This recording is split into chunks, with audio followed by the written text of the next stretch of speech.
শুভ ছাত্র প্রতিষ্ঠা দিবস। আজকে তুমি ছাত্রদের উদ্দেশ্যে কি বার্তা দেবে?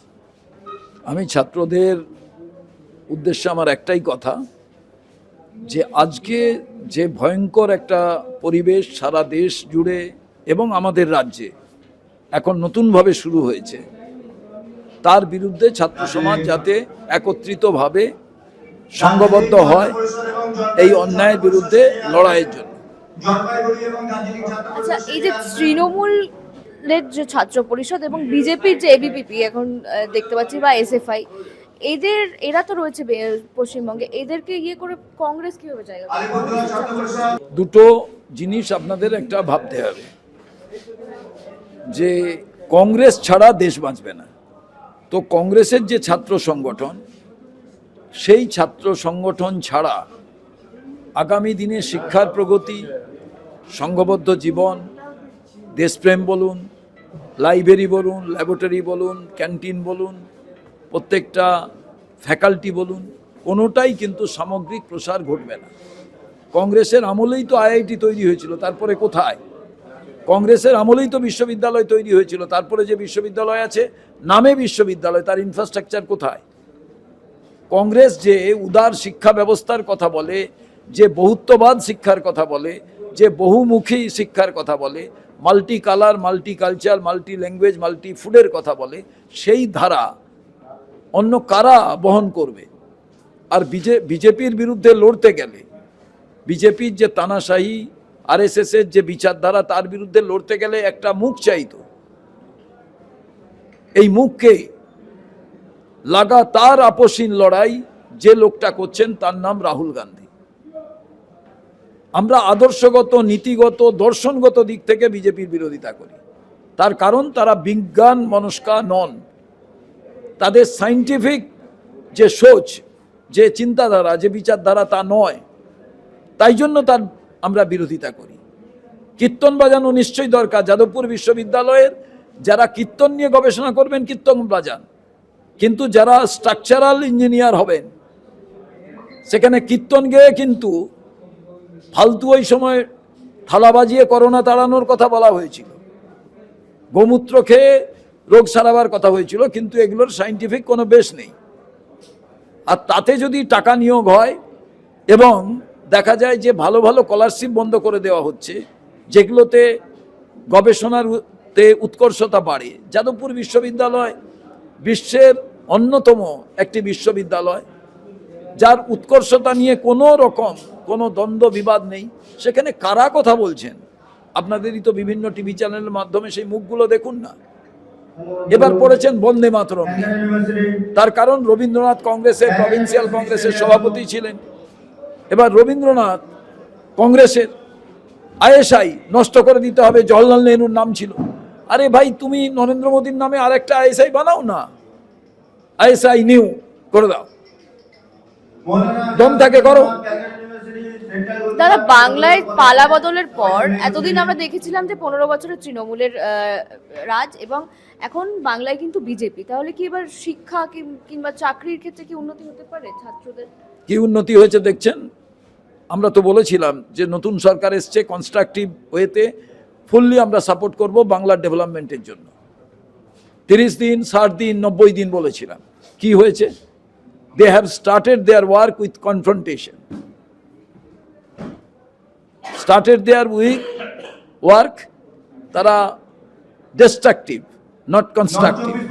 10 লক্ষ এখানে সরকারি পদ শূন্য, 10 লক্ষ সরকারি পদ শূন্য, তারা এখনো পর্যন্ত নিয়োগ করতে পারছেন।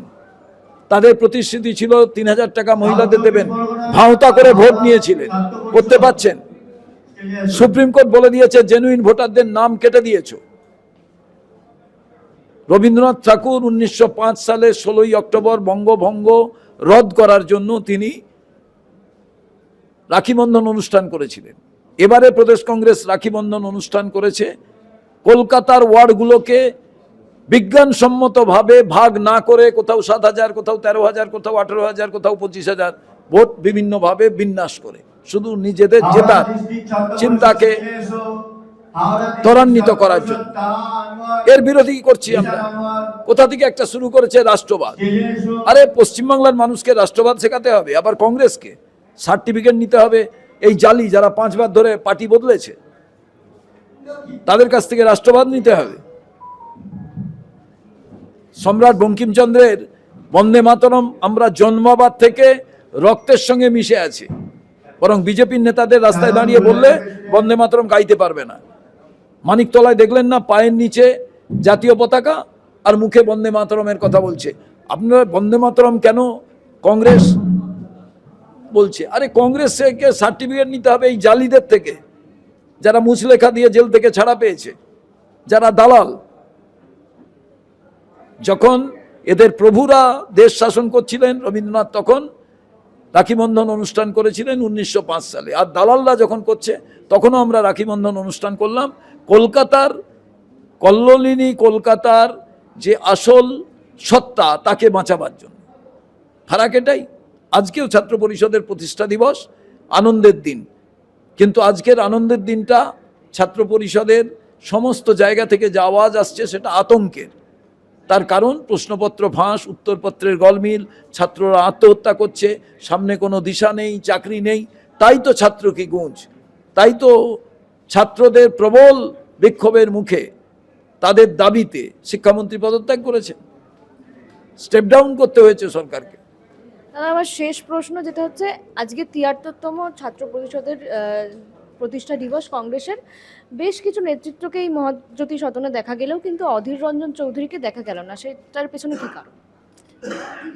আপনি ডিপি রায়কে দেখতে পেয়েছেন? পেয়েছিলেন? আপনি জিজ্ঞেস করলেন না কেন? বাংলায় তো অধীর রঞ্জন চৌধুরী কংগ্রেসের একটা বড় নাম। ডিপি রায় নাম নয়, আব্দুল মান্নান নাম নন। এজেন্ডা যদি ফিক্স থাকে কোনো জায়গায়, উনি বড় নেতা, অন্য কোনো কাজে এরাও যেমন আসতে পারেনি, এর আগের বার উনি আসেননি, এবার এসছেন, সুযোগ পেয়েছেন, এসছেন, সবাই আসার চেষ্টা করেন। মূলত এটা ছাত্রদের অনুষ্ঠান। যারা ছাত্র পরিষদ করেছেন তারা কষ্ট থাকলে যে কোনো কাজের মাধ্যমে তারা চলে আসেন। তারা নেতা হন কিংবা নেতা না হন, তাদের এখানে টান থাকে। অনেকে ছাত্র পরিষদ করেননি, ডাইরেক্ট যুব কংগ্রেস করেছেন বা ডাইরেক্ট কংগ্রেস করেছেন। তারা সুযোগ পেলে আসেন, সমস্ত কাজকে বাতিল করে তারা অনেক সময় আসেন না। এই ছাত্র পরিষদটা কংগ্রেসের, যুব কংগ্রেসের, ছাত্র পরিষদের সবার কাছে খুব এক নস্টালজিয়া। তো প্রত্যেকে খুব আবেগপূর্ণ হয়ে পড়েন।